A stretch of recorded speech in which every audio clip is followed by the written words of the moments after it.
Welcome to Burlap Teachers. Enjoy the video. Start by checking simple controls on your Windows 10 device right now. On laptops, press the brightness keys marked with a sun icon or FN combos.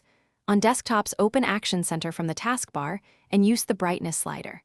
If the slider is missing, open Settings, then System, then Display to find it.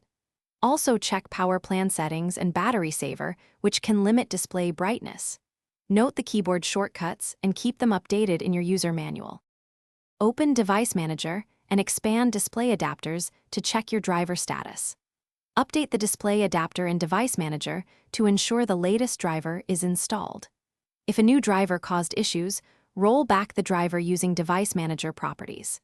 Disable Adaptive Brightness in Power Options or Intel Graphics Control Panel if flickering or automatic dimming occurs.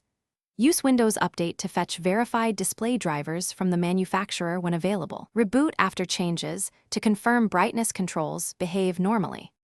Inspect cables and the monitor OSD for loose HDMI, DisplayPort, or power connections.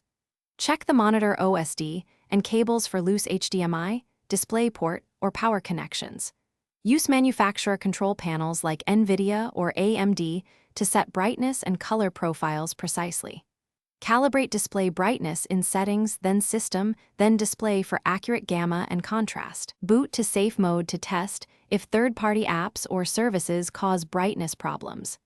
If issues persist, consider a system restore point or contact the device manufacturer for hardware diagnostics. Thanks for watching. Consider subscribing if this video helped you.